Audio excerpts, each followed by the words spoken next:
Olá, sejam bem-vindos a mais um episódio do podcast Despertando Insights. Nós somos Roger Silva, André Merino e Cristiano Mantovanini. E o nosso convidado de hoje é o José Nascimento. Seja bem-vindo, Nascimento! Olá, Roger. Olá, Cristiano. André, tudo bem com vocês? Gostei dessa ideia, Despertando Insights. Quero sair daqui com a solução de todos os meus problemas.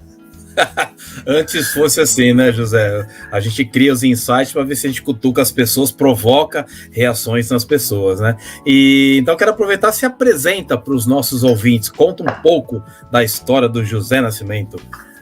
Rapaz, como eu adorei o nome do podcast, né, Despertando Insights, eu vou me apresentar apenas com uma palavra: aprendiz. E vamos fazer o seguinte, vamos conversar, vamos bater papo, e ao longo dessa caminhada, eu vou contando aí para quem está nos acompanhando quem sou eu, o que eu fiz, o que eu deixei de fazer. Aliás, as pessoas estão cheias, né? O Cristiano tem aí um pitching pronto de apresentação. Meu nome é José Nascimento, sou isso, sou aquilo, há 10 anos, não sei o quê, 4 postos. Cara, esse tipo de apresentação não leva nós a lugar nenhum mais atualmente, né? A chave nossa é aprender coisas novas para construir coisas novas. Então, se o pessoal quiser me conhecer, fica com a gente, vem conosco nessa conversa que eu tenho certeza que vai ser muito bacana. Tem muita história. Um ex-boia fria que virou diretor de empresas. Bora lá, então, excelente, vários insights, várias provocações e histórias para serem descobertas durante a nossa conversa. Então já vamos começar logo de cara falando da produção do seu livro. Como que foi esse momento de despertar em você o insight, o desejo, a vontade de começar a escrever e até o livro ficar pronto? Olha, durante uma situação de crise, o ser humano esboça 3 reações: medo, fuga e paralisia. E durante a pandemia, quem não teve essas sensações? Eu mesmo fiquei desse jeito. Achei que o meu emprego não ia prosperar, que eu não ia ganhar dinheiro e etc e tal. Só que do dia para a noite eu falei o seguinte: acorda, Zé, tá? E não fique tão assustado, né? Então, medo, fuga e paralisia. Sabe o que eu fiz? Além de uma série de projetos que eu estava tocando, eu recebi a ligação dizendo o seguinte: olha, por conta da crise, a consultoria vai ser cancelada. Por conta da crise, a mentoria não vai para frente. Por conta da crise, a aula não vai ser mais feita aí presencial, né? E eu cheguei a cutucar algumas pessoas, né? Provoquei, despertei insights, falei com o pessoal da educação, falei: olha, vamos fazer online, vamos fazer pelo Zoom, vamos fazer aí pelo Skype. Ninguém me deu bola. Eu falei: gente, eu preciso arrumar alguma coisa para fazer. E a gente tem muitos sonhos, muitos projetos, Cris, que a gente deixa guardados, deixa engavetados. Eu sou jornalista e eu tenho um monte de livros não terminados, poemas inacabados e etc e tal. E eu falei o seguinte: desta vez e este ano o meu livro sai. Estabeleci um prazo, uma data para iniciar o livro e para terminar. Saiu, Roger, Top de Gestão, Mundo 6.0, é para lá que eu vou. Eu escrevi o livro em 100 dias, tá? Fiz um livro hiperconectado, com conexão aí com as redes sociais, com a internet, mas é um livro que saiu em formato físico, né? Eu mandei imprimir o livro. Tá aqui, o filho da pandemia. E detalhe, ele foi escrito em 100 dias, e sempre que você coloca o ser humano sob pressão, ele dá resultado. Ô Cris, André, sabem quantos dias eu vendi o livro? 40 dias a primeira edição estava esgotada. Está saindo aí a segunda edição, Roger. Excelente isso, né? Quando a gente coloca dentro de um planejamento, eu acredito que jamais a pessoa vai, em 40 dias eu vou vender a primeira edição toda, né, vai estar esgotada. A não ser que a gente mande fazer só 10 livros, a gente consegue. Mas como não foi o caso... Eu vou dizer para você, eu fiz um pouquinho, não fiz tantos, mas fiz mais de 10. Detalhe, só sobrou este daqui, ó, e esse aqui, que faz par aqui com a decoração do espaço do Top de Gestão. Que é exatamente aqui... o livro e o tênis, né? O livro e o tênis, né?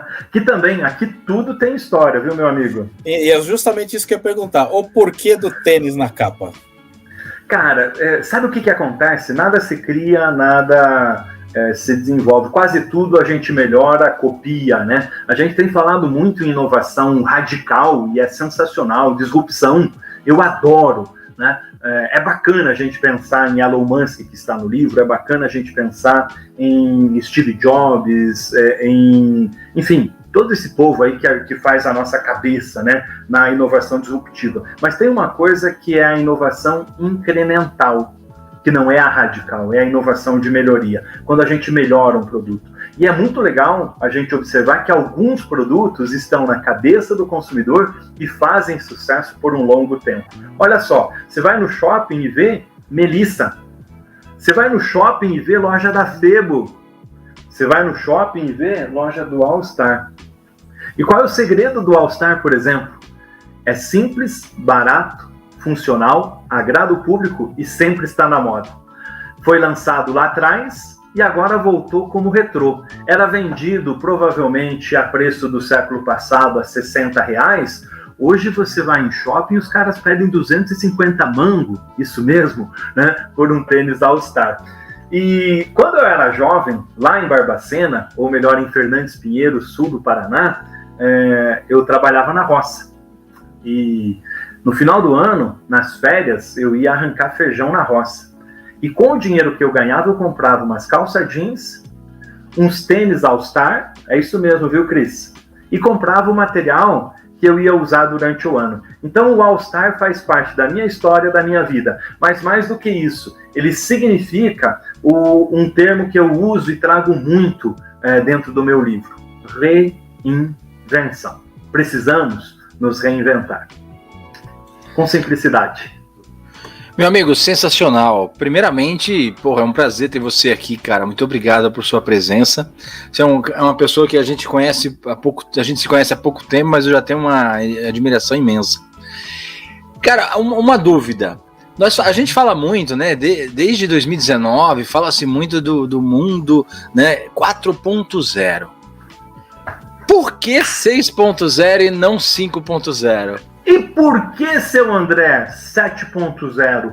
Que mania do brasileiro ficar na carona dos americanos. Por que o Kotler tem que criar o marketing 4.0 e está aqui na minha prateleira? Por que o cara tem que falar indústria 4.0 ou marketing 4.0 ou sei lá o quê?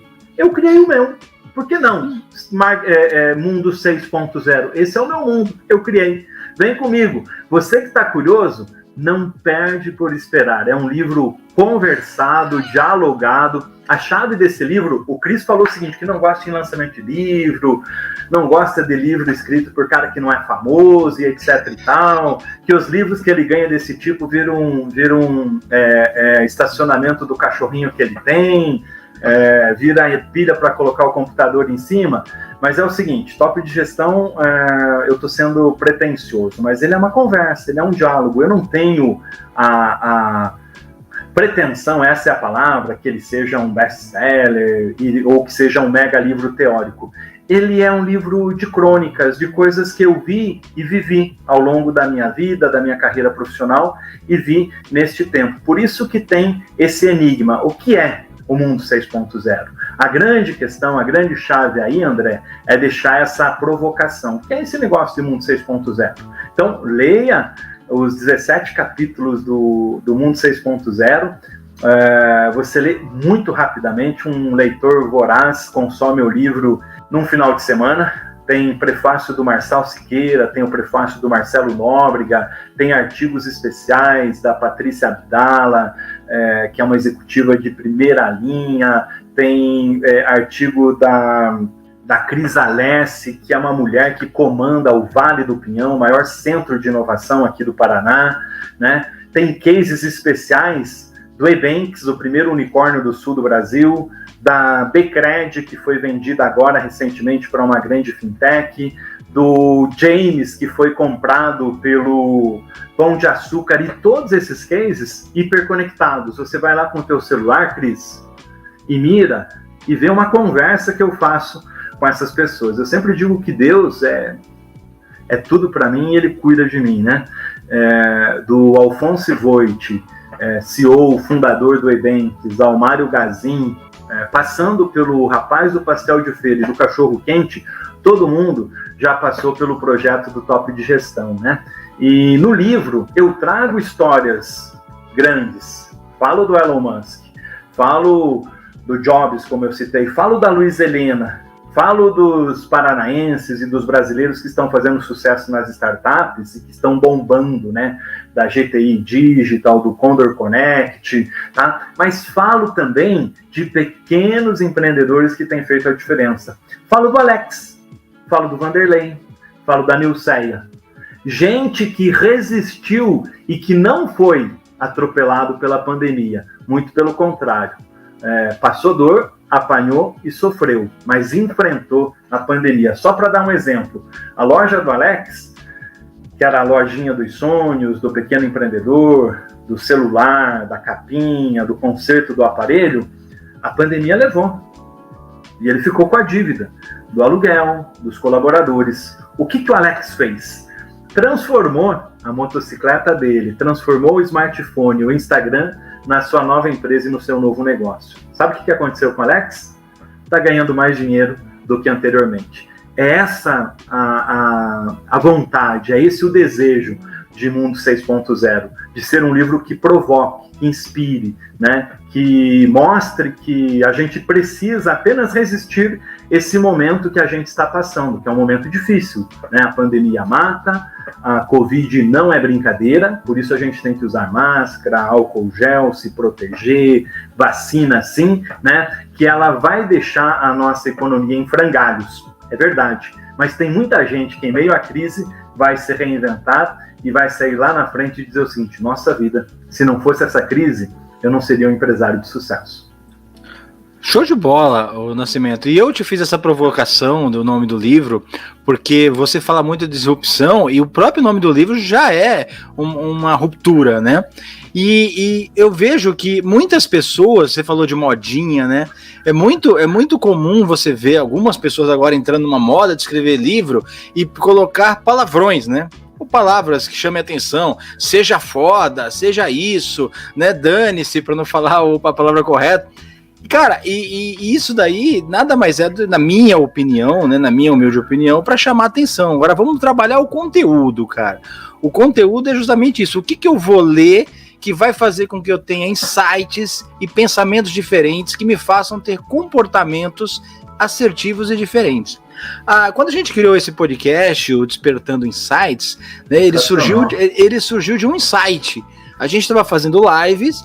E aí uma das pessoas que sempre assistia a nossa live falava: olha, às vezes eu não consigo assistir ao vivo, mas como fica gravado, quando eu tô na academia, correndo na esteira, eu ouço como se fosse um podcast. E aí veio o insight, né? Então a gente fala que o tempo que a gente faz um podcast é o tempo de uma corrida na esteira, né? Então olha só, e as empresas, né? A pandemia deveria servir como um divisor de águas, assim como você falou, de alguns casos de pessoas que se reinventaram. Na tua opinião, Nascimento, você acha que as empresas realmente elas perceberam isso? Olha, tem muitas empresas que perceberam, ganharam dinheiro, tá? Vão continuar ganhando e vão se reinventar. Agora é a hora da gente aproveitar esse momento do mercado para... Você que está aí caminhando, atenção, né? Ouça aí o Despertando Insights e tendo realmente insights para sua empresa e para o seu negócio. Vamos pensar que quem está nos acompanhando agora seja o dono de uma floricultura. E quando a gente chega e diz assim, cara, você tem que repensar o seu negócio, repensar a sua empresa, a primeira resposta que a gente tem qual é, Roger? Não dá, não posso, não consigo, não tenho capital de giro, meus clientes não me ajudem. Gente, virem a chave. Vamos mudar o jeito de pensar, vamos mudar o mindset, né, usando uma palavra da moda e do livro sensacional da Carol Dweck, né, que é uma psicóloga americana. A gente sempre diz assim, não vai dar, é a primeira reação. Respira, dá 2 passinhos para trás na sua empresa e chama a sua equipe e diz assim, o que é que nós podemos mudar? Faça perguntas aos seus clientes sobre o que eles gostariam de ter na sua empresa e na sua loja. Faz o seguinte, não vá na loja do concorrente para pôr olho gordo na loja do camarada. Tem gente que faz isso. O cara tem uma floricultura e daí a semana seguinte toda a floricultura dele está queimada. Sabe por quê? O concorrente foi lá, o cara tem um olho gordo. Não, cara. Vai fazer parceria, vai somar, vai aprender com ele, vai entregar conhecimento, Forma um pool de pessoas do teu segmento, né, um cluster, para quê? Para que nesse momento, como nós estamos passando, vocês somem e tenham força para comprar mais, né, para além de comprar mais, você ter melhores preços e, acima de tudo, fazer o que todo empreendedor precisa fazer, resolver dor do cliente. Mas, José, você colocou que você fez a pergunta, estava com o microfone fechado. As respostas que você deu são aquelas famosas respostas prontas que a gente tem como desculpa para nossa própria incompetência. É muito mais fácil a gente, não dá agora, eu não consigo, eu tentei fazer. Não existe tentar, né? Ou você consegue ou você não consegue. Você não conseguiu, você errou, aprendeu com esse erro, bola para frente, né? Vamos seguir o caminho, né? Exatamente. Eu falei o exemplo da floricultura. Nenhuma floricultura é tão quebrada e tão pobre que não possa dar um vasinho de suculenta com um lacinho e uma cartinha para um cliente que gasta mais de R$70. Obrigado, seu fulano, por você vir aqui. Volte sempre, adoramos sua visita. Essa é uma lembrança nossa para você. Durante a pandemia, eu recebi uma ligação que para mim foi emblemática. Um dono de restaurante me ligou e falou: vem aqui até quinta-feira, porque de quinta não passa. Eu falei: como assim? É um restaurante preferido, eu gosto, premiado, produto bom, chefe legal, né? Faz produtos à la carte. Eu falei: não, porque a crise pegou a gente, a pandemia e tal. E eu parei e fiz o Despertando Insights com ele. Eu falei: cara, vamos pensar em algumas coisas, em algumas soluções? Você tem uma lista dos seus clientes? Não tem. Você tem os seus clientes no WhatsApp? Não tem. Você tem um cartãozinho de visita? Daí você vai olhar para mim, né? O Cris vai olhar e vai dizer assim: cara, esse cara é do século passado. Amigo, fazer 1000 cartõezinhos de visita como esse aqui, que é coisa do século passado, custa R$80. Você tem cartãozinho de visita? Não. Você tem um folderzinho básico? Não. Você conhece os prédios e os conjuntos habitacionais do teu entorno? Não. Vamos fazer a lição de casa? Viu? A gente às vezes quer inventar a roda, a gente quer ser Steve Jobs, quer ser Bill Gates, quer ser Jeff Bezos, que mais? Me ajudem, tá? Quer ser os caras que inventaram o Uber. Cara, legal, sonha grande, mas faz na tua empresa, faz no teu negócio, faz o teu cartãozinho. E aí eu falei assim: estica o braço e não queira ir para o outro lado da cidade entregar produto, porque você nem tem ainda parceria com esses aplicativos de entrega. Por quê? Porque ele era grandão, porque ele vendia um prato a 80, a 100 reais. O cliente dele, ele era comprado, ele não vendia coisas. Se reinvente, repense, né? Então, pega as ruas do entorno do teu prédio, do teu estabelecimento e conversa, dialoga com essas pessoas, né? Resultado, resumo, tá?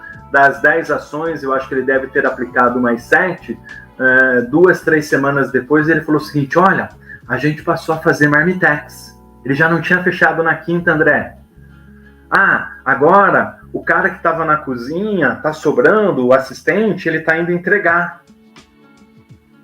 Entende? Isso chama-se reinvenção com aquilo que você tem na mão. Ninguém tem dinheiro de sobra agora, são poucas empresas que têm dinheiro de sobra para fazer grandes investimentos. Então, olha na força de trabalho, olha na força intelectual de conhecimento que você tem e coloca tudo isso, usando a analogia da cozinha, coloca tudo numa grande receita e com aqueles restos de comida faça um prato inigualável.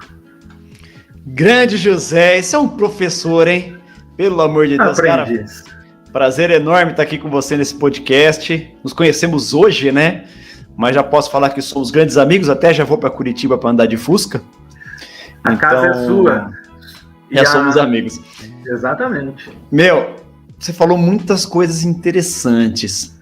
E eu vejo que, resumindo tudo que você falou, é o seguinte: nós vivemos a era da adaptação. Nós temos que nos adaptar ao que nós estamos vivendo.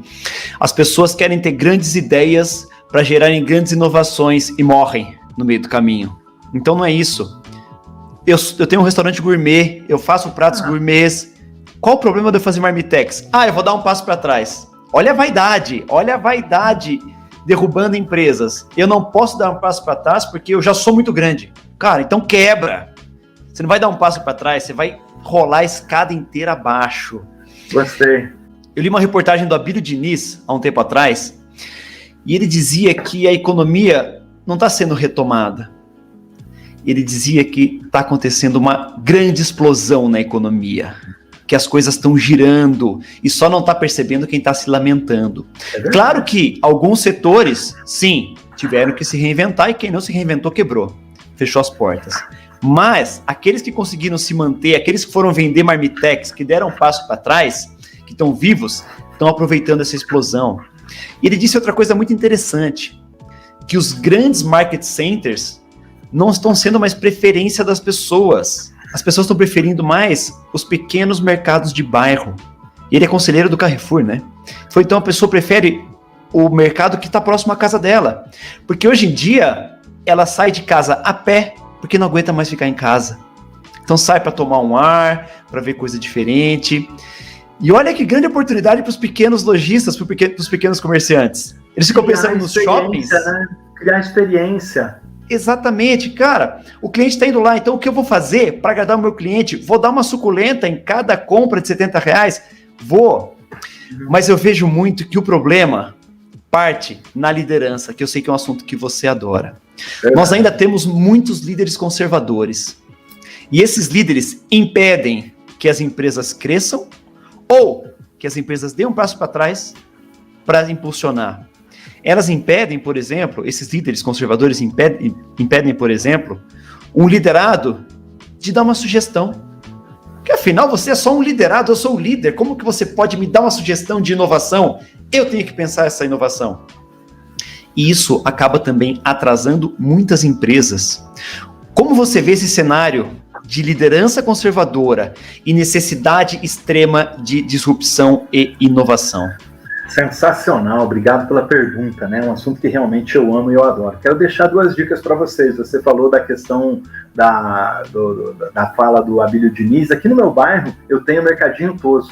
Esses dias eu fiz um post no LinkedIn, aliás, acompanhem lá no LinkedIn, José Nascimento, e eu falei o seguinte: o segredo do Toso. E qual é o segredo do Toso? Eu saí da academia, passei lá comprar pão, catei o pão e peguei 2 caixas de ovos caipira, que só eles têm.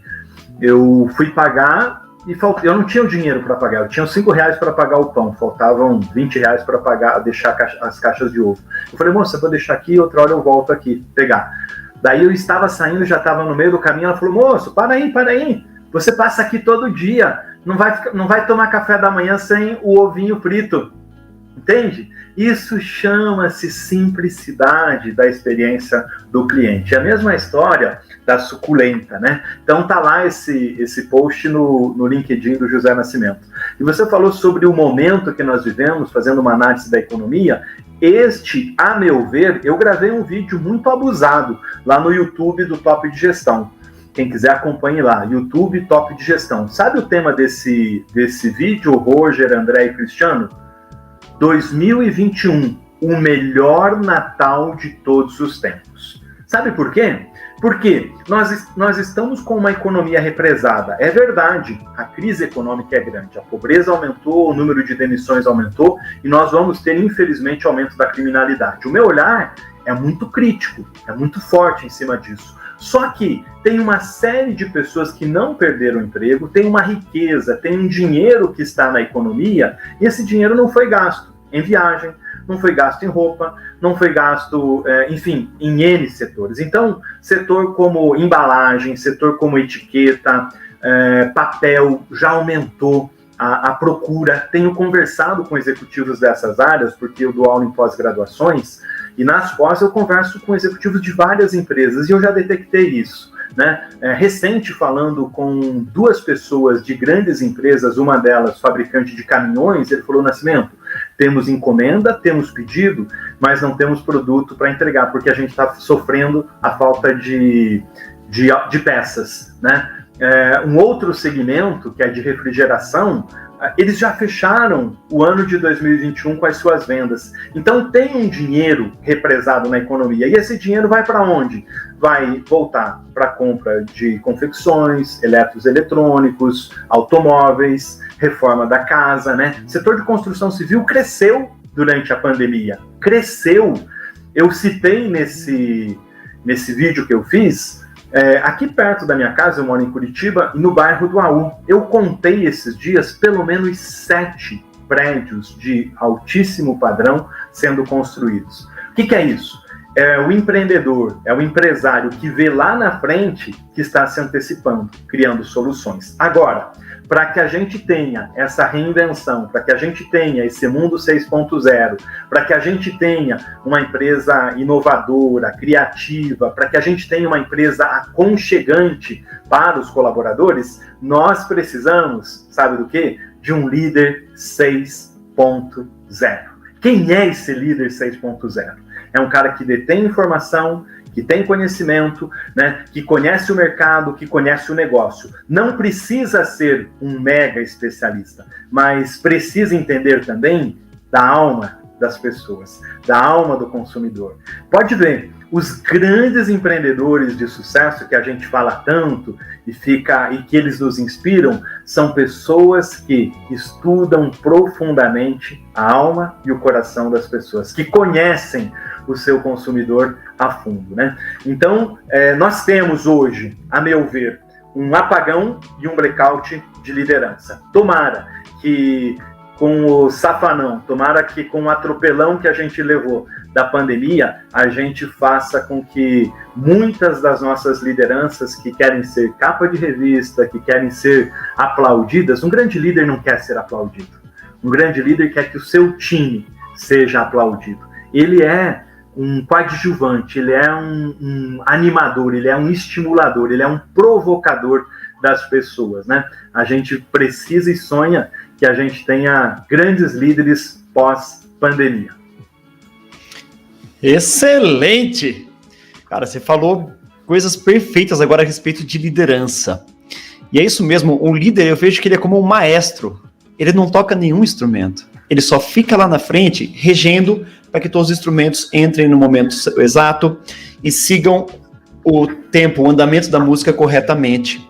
Mas muito líder quer ser o trompetista, o trombonista, o guitarrista, o pianista, quer ser tudo. E acaba não sendo nada. E usando a analogia que você deu do maestro, quando a plateia aplaude, o que o maestro faz? O bom maestro? Apresenta a banda. E se curva. E faz a reverência. Exatamente. Então, muito bom. É isso. É um time. É um time. E sem a banda por trás do maestro, não precisa ter maestro. É isso que o líder precisa entender.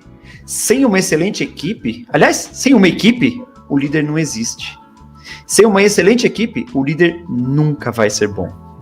E a gente ainda vê líderes preocupados somente com custos. No podcast anterior a este, nós conversamos sobre gestão financeira e nós falamos sobre isso. Os líderes se preocupam tanto em enxugar custo que a hora que eles vêm, eles não têm mais equipe. E Daqui a pouco eu quero falar sobre isso. Esse cara focado extremamente em resultado, que enxuga tanto que quando ele vira as costas, o dono da empresa dá um pé na bunda dele. Isso mesmo. Porque ele não precisa mais de um líder, não tem mais equipe. Então, por favor, fala disso agora. Para mim, a gente está vivendo uma situação que ela é preocupante. E eu quero tratar de 2 assuntos. Guardem um aí, a nossa área de gestão de pessoas e recursos humanos. Mas em cima do tema que você falou, da liderança, eu provoco dizendo assim, que nós temos um blackout. Temos, é verdade, grandes líderes inspiradores, líderes que fazem resultados. Mas tem um time, tem um contingente que eu chamaria assim, de uma liderança barra-botas, tá? De uma liderança que não está preocupada com a companhia, não está preocupada com a organização efetivamente, tá? E está preocupada do quê? De agradar o acionista, de agradar o dono, tá? E nisso, por conta do bônus, por conta da vaidade, acaba fazendo com que o time perca, com que o negócio perca, fazendo com que os clientes percam e que, na linha do tempo, a organização acabe tendo perdas muito grandes. liderança tá aí um tema que me deixa nervoso e preocupado. Eu tenho que pegar um chá para literalmente me acalmar quando eu falo sobre esse tema. Por quê? Porque a gente tem um posicionamento quando fala para o mercado, quando vai falar na imprensa, nas capas de revista, só que internamente a fala é diferente do discurso. E para fazer liderança na essência, com excelência, faz-se com gente, faz-se com pessoas, e a gente não está fazendo.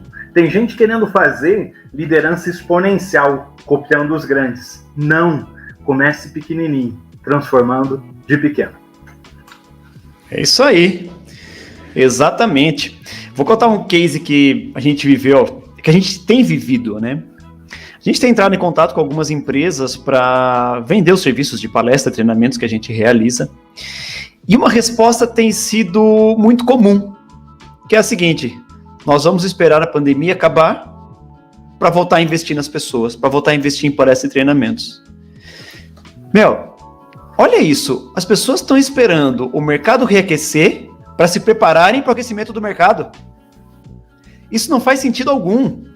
Porque você tem que estar pronto para a retomada, você tem que estar pronto para a explosão. Isso mostra o conservadorismo e o medo. Provavelmente essas pessoas estão investindo em máquinas, em alguns equipamentos, em algumas matérias-primas, mas estão esquecendo do principal capital, que é pessoa.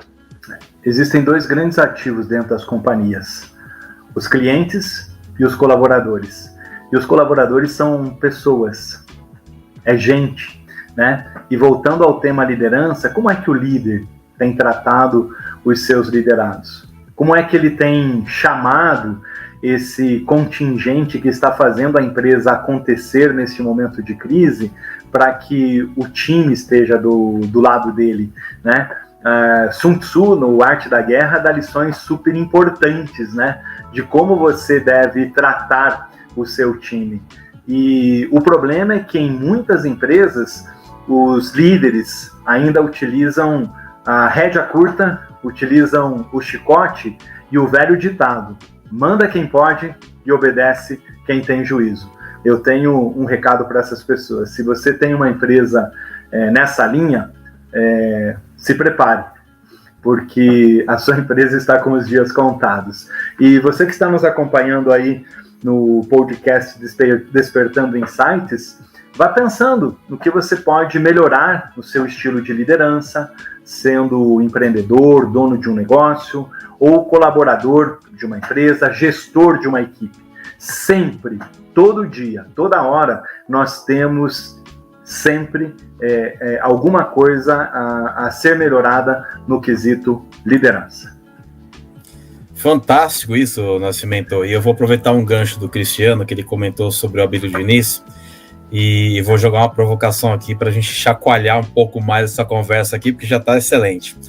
O Abílio Diniz falou numa palestra o seguinte: eu estava reformando uma loja, né, remontando uma loja, eu fui lá acompanhar, de repente o responsável pela obra chegou do meu lado e falou assim: o seu Abílio, quando essa loja estiver pronta, eu posso vir trabalhar aqui? Ele falou: por quê? Porque aqui é muito mais perto da minha casa. Eu trabalhando perto da minha casa, eu vou me desgastar menos para chegar no trabalho, na ida e na volta para casa, e vou ter mais tempo para minha família. A Bia falou: pera lá, excelente isso, né? Bateu o insight nele, ele chamou o responsável por toda a escala de colaboradores da empresa dele, e falou: eu quero que você faça um levantamento de todos os funcionários, onde cada um mora, veja qual é a loja mais próxima de cada um, e se a pessoa quiser, se o colaborador quiser, ele pode e será transferido para a loja mais perto da casa dele. O gestor atual, né, o líder atual, por que ele não faz isso? Por que ele não olha para a equipe dele, e desde que tenha disponibilidade, não coloca o colaborador para trabalhar, para ter menos desgaste e menos custo para ele chegar no trabalho e ter mais tempo para ficar com a família e, consequentemente, ele vai produzir mais, ele vai gerar mais para a empresa. O que falta para o líder, para o gestor entender isso dentro do possível da empresa? Legal, já que você falou em chacoalhar a goiabeira, vamos chacoalhar.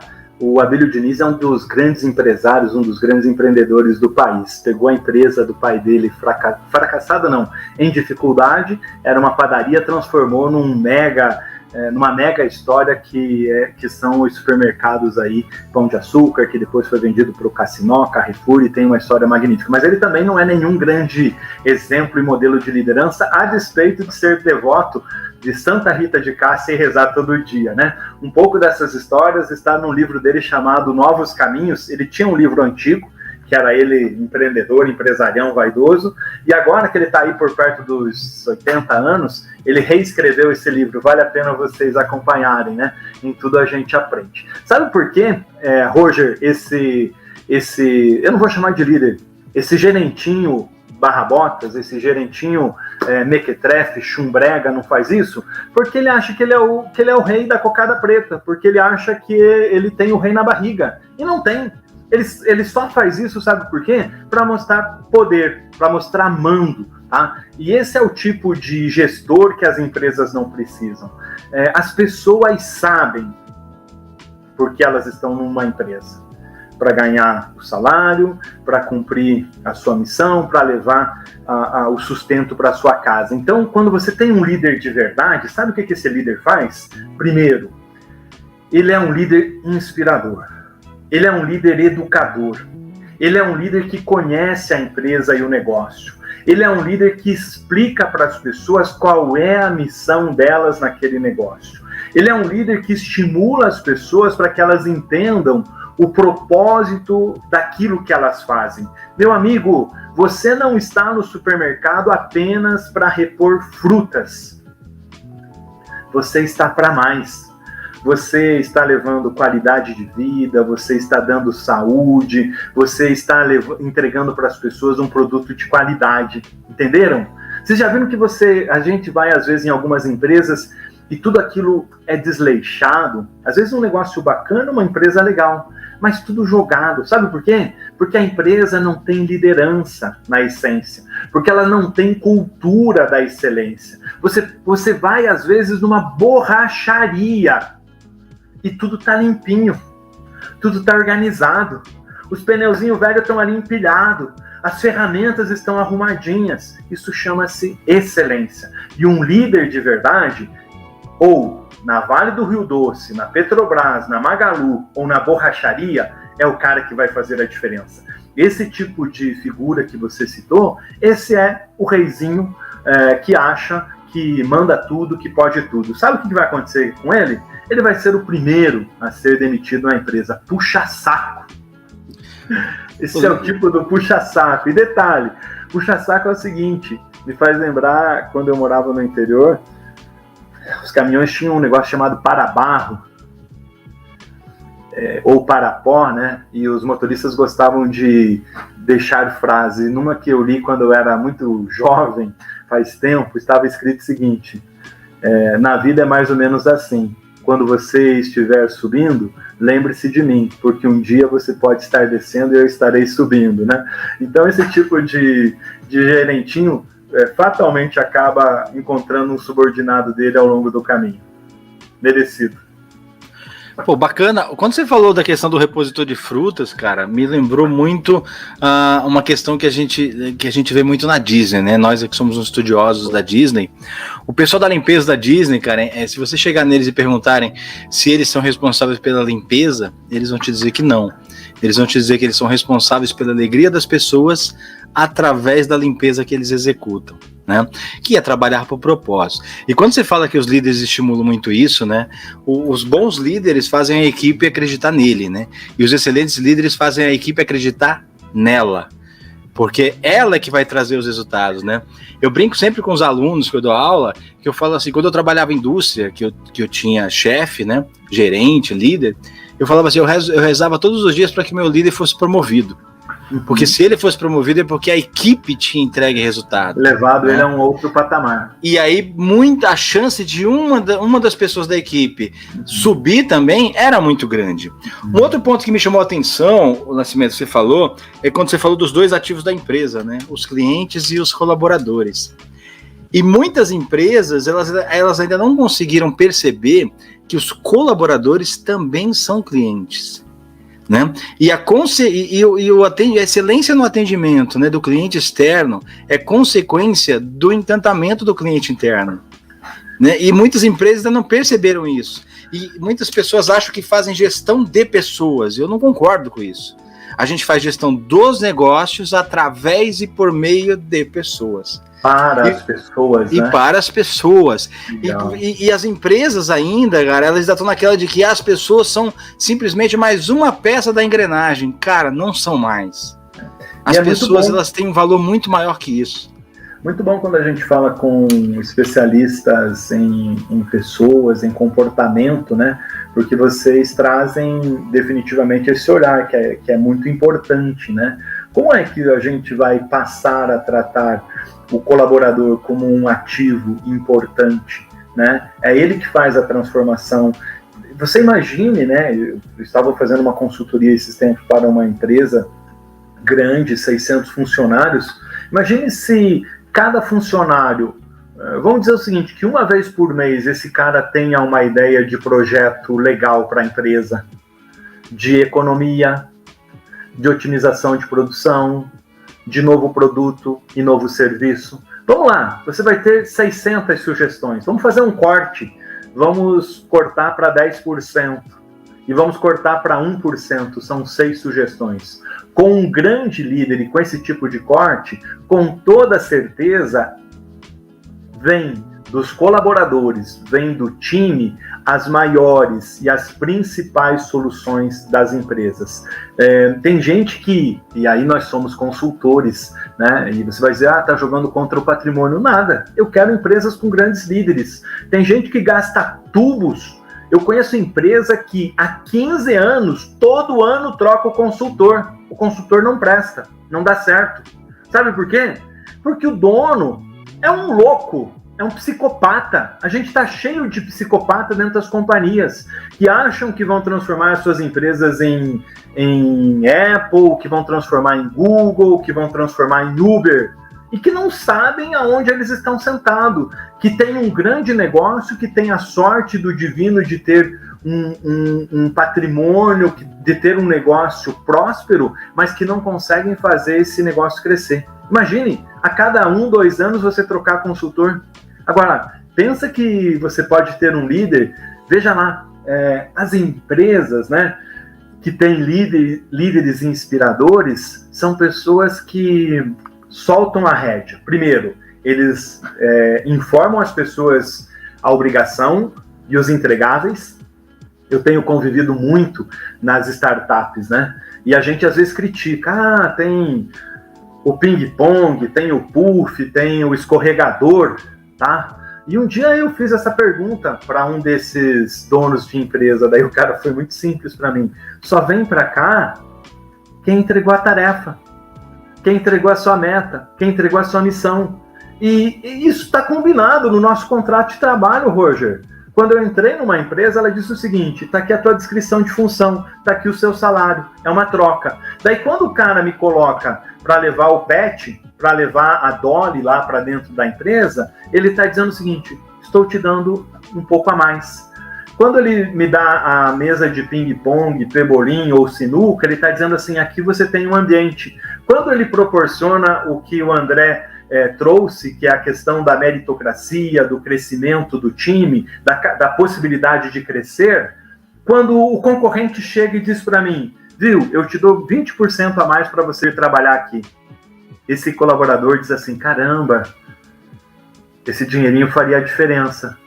Mas aqui eu tenho o clima, eu tenho o ambiente, eu converso com o meu chefe, o meu líder é legal. Cara, aqui eu tiro um cochilo na hora do almoço.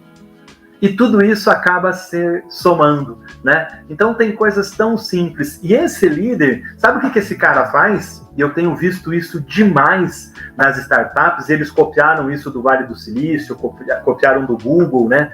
Numa visita que eu fiz no Google, eu aprendi. Eles deixam 70% do tempo para que as pessoas se dediquem ao core business, 20% para algumas coisas que estão orbitando e 10% para que as pessoas pensem em inovação radical, aquilo que é disruptivo. Agora, esse 10% num contingente, digamos que de 600 pessoas, vai ter 3 pessoas dessas que você diz assim, cara, a tua ideia é tão boa que eu vou inverter a régua. Você, ao invés de dedicar 10% para a inovação, dedica 70%. Desenvolva esse projeto para mim, chama mais pessoas, né? Então é um líder que inspira, é um líder que transforma, é um líder de uma empresa que não é uma empresa de um único produto, mas é um líder de uma empresa que está inovando ao longo do tempo. Não, e esse envolvimento do líder, cara, faz muito sentido. É muito comum empresas nos procurarem, né, pedindo palestras motivacionais. E aí eu sempre faço uma pergunta: o que te levou a acreditar que o teu pessoal está desmotivado? Ah, mas eles não querem fazer nada, fazem corpo mole, eles não se empenham, não se comprometem, não se engajam. E aí eu falo assim, cara, se a gente der uma palestra motivacional, porque a desmotivação ela é uma consequência. É verdade. Ela não é a causa. A gente precisa descobrir o que está causando essa desmotivação. E aí, só resumindo, numa dessas empresas que pediu isso, fazendo uma análise, eu percebi que a liderança era muito ruim, né? Ela simplesmente, no popular aqui, chicotada. E aí eu falo assim, cara, não adianta a gente criar uma expectativa, porque quando a gente faz algo motivacional, gera uma expectativa, e quando essas pessoas se depararem novamente com a realidade, essa expectativa vai virar proporcionalmente frustração. A desmotivação vai ficar maior ainda, né? Então, a gente quer agir nas pessoas que estão recebendo a consequência da ação de outras pessoas que não sabem fazer essa gestão, não sabem tirar o melhor das pessoas da equipe dele, né? Então, essa renovação... Falsários e mentirosos, né? É isso aí. Uma liderança que mente acaba tendo um time medroso. A gente convive muito com isso, né? E esse é o problema, né? Esse líder vem com esse diagnóstico pronto. Cara, é o meu time que está desmotivado. E ele não consegue fazer uma leitura de entender o seguinte: o homem-bomba dentro da companhia é o senhor chefe, né? Olha para dentro e veja onde está o problema. O problema é você. Não, e eu falo sempre, né, nessas situações, a gente vai dar o treinamento pro pessoal, mas antes a gente tem que trabalhar a liderança. Porque se não trabalhar a liderança, extremamente correto, vai dar errado lá na frente. Então, peraí, tudo bem, vamos fazer a palestra, o treinamento motivacional, mas vamos trabalhar os líderes para eles entenderem o papel deles na influência dessas pessoas. E aí, depois que eles entenderem, aí sim, nós vamos trazer as pessoas com expectativa mais alta para eles saberem trabalharem essa expectativa. Você concorda, Nascimento? Claro, eu acho que a gente vive uma situação, como eu já falei, né, de um apagão de liderança.